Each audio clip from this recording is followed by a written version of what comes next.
बहुमत के साथ 12 अंता विधानसभा चुनाव को लेकर इस वक्त की बड़ी खबर आपको बता रहे हैं। भाजपा नंदलाल सुमन को अपना उम्मीदवार घोषित कर सकती है। 12 के पूर्व जिला प्रमुख और भाजपा के जिला अध्यक्ष रह चुके हैं नंदलाल सुमन, जिसको अपना उम्मीदवार घोषित कर सकती है बीजेपी। माली समाज के बड़े नेता के रूप में भी आते हैं नंदलाल सुमन की पहचान बताई जा रही है।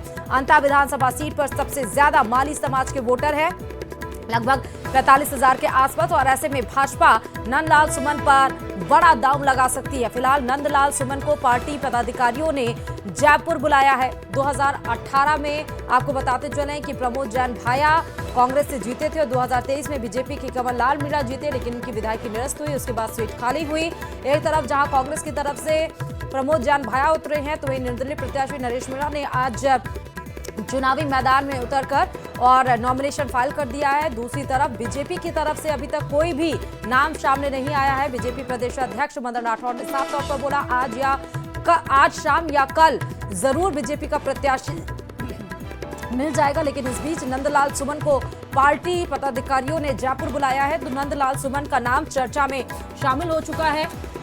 माली समाज से आते हैं। माली अगर हम बात करें तो माली वोटर्स का अच्छा खासा दबदबा अंता सीट पर माना जाता है। लगभग 45,000 वोट यहां पर हैं और इसीलिए नंदलाल सुमन को बीजेपी की तरफ से आया है। ज्यादा जानकारी के साथ संवाददाता विपिन इस खबर पर जुड़ चुके हैं। विपिन, नंदलाल सुमन का नाम चर्चा में आ रहा है बीजेपी की तरफ से। बिल्कुल, देखिए बड़े नेता हैं भाजपा 12 के, कह सकते हैं कोई इसमें वो नहीं है, क्योंकि पूर्व जिलाध्यक्ष और पूर्व भाजपा के जो है जिला प्रमुख रह चुके हैं, पूर्व जिलाध्यक्ष रह चुके हैं, और साथ ही नगर पालिका जो है 12 थी उसमें भी ये जो है वाइस चेयरमैन रहे हुए हैं। तो ऐसे में काफी पुरानी पृष्ठभूमि है, संघ से जुड़े हुए नेता हैं और जमीन से उठे हुए नेता हैं। हाँ। और बड़ा इनका जो है माली समाज में कद भी है, उस रूप में भी पहचान है। और इस सीट पर जो सबसे ज्यादा माली समाज का ही दबदबा है, सबसे ज्यादा वोट बैंक में माली समाज का ही है। ऐसे में बीजेपी जो है नंदलाल सुमन को लगभग तय है कि अपना प्रत्याशी मान चुकी है, और हो सकता है कि औपचारिक घोषणा भी जो है हो जाए आज शाम तक। और क्योंकि नंदलाल सुमन को पार्टी पदाधिकारियों ने पार्टी कार्यालय से बुलावा आया था, उसके बाद वो जयपुर पहुंच गए हैं और पार्टी नेताओं में मंत्रणा चल रही है। तो जाहिर सी बात है कि बीजेपी के लिए एक बड़ा दाव और एक मजबूत चेहरा निकलकर सामने आया है नंदलाल सुमन, और इस पर बीजेपी अपना जो है दाव लगा सकती है। लेकिन विपिन, वैसे तो नाम और भी सारे हैं बीजेपी के, और बीजेपी हमेशा से इसीलिए प्रचलित है कि जो नाम सामने आते हैं उस किसी को भी खड़ा नहीं करती है, एक अलग ही नाम, एक अलग ही पहचान से खड़ा कर देती है। तो क्या नंदलाल सुमन को हम माने कि लिस्ट में टॉप पर हैं वो फिलहाल? देखिए, नंदलाल सुमन पूर्व से शुरू में जब अंता विधानसभा के लिए प्रत्याशियों की देखा जा रहा था, जब से ही लिस्ट में मौजूद थे और एक बड़े प्रमुख नेता के तौर पर मौजूद थे।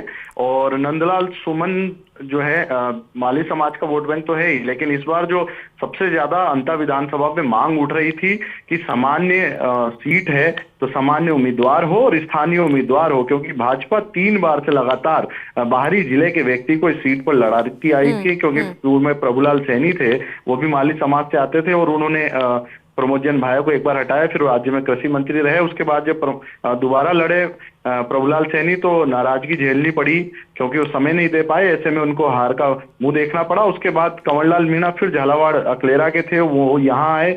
मीणा वोट बैंक के वजह से और बीजेपी का परंपरागत वोट बैंक, उसकी वजह से वो सीट निकाल पाए। लेकिन इस बार स्थानीय का मुद्दा, क्योंकि 3 बार लगातार बीजेपी बाहरी प्रत्याशी को उतार चुकी थी, ऐसे में स्थानीय का मुद्दा बहुत बड़ा मुद्दा था।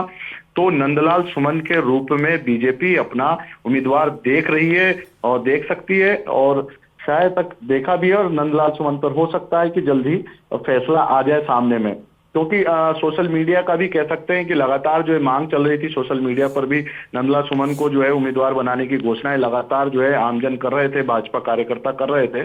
तो कहीं ना कहीं अगर नंदलाल सुमन का नाम आता है तो ऐसे में पार्टी को मजबूती मिलेगी। लेकिन एक तरफ बीजेपी में कवायद ये भी चल रही है, जो दिख रहा है मनाने की कवायद, बैठकों की दौड़ चल रहा है, क्योंकि ये पूरा गढ़ जो है, चाहे आप कहें वसुंधरा राजे का गढ़ माना जाता है, अब तो उनके बेटे दुष्यंत सिंह के ये गढ़ में आ रहा है अंता सीट। तो क्या इस नाम पर वसुंधरा राजे की भी सहमति है विपिन? जी बिल्कुल, वसुंधरा राजे क्योंकि यहाँ रही हुई हैं, उनका ही क्षेत्र है। दुष्यंत सिंह है जो अभी भी सांसद हैं, बारा और अंता उन्हीं के क्षेत्र में आता है। और नंदलाल सुमन क्योंकि पूर्व जिलाध्यक्ष यहाँ रह चुके हैं, तो वो भी वसुंधरा राजे की सहमति से रहे। पूर्व जिला जब जिला प्रमुख बने तो भी वसुंधरा राजे की सहमति से रहे। तो ऐसे में वसुंधरा राजे खेमे के कद्दावर नेता के रूप में भी नंदलाल सुमन की पहचान है।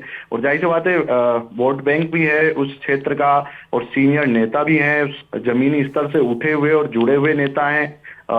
और माली समाज के साथ साथ जो है आरएसएस का जो पृष्ठभूमि वो भी जुड़ाव है, और सरल स्वभाव भी माना जाता है काफी। तो ऐसे में लेकर जो है जाहिर सी बात है कि वसुंधरा राजे जो है वो भी चाहती होंगी कहीं ना कहीं कि नंदलाल सुमन जो है योग्य है और इन्हीं को टिकट दिया है।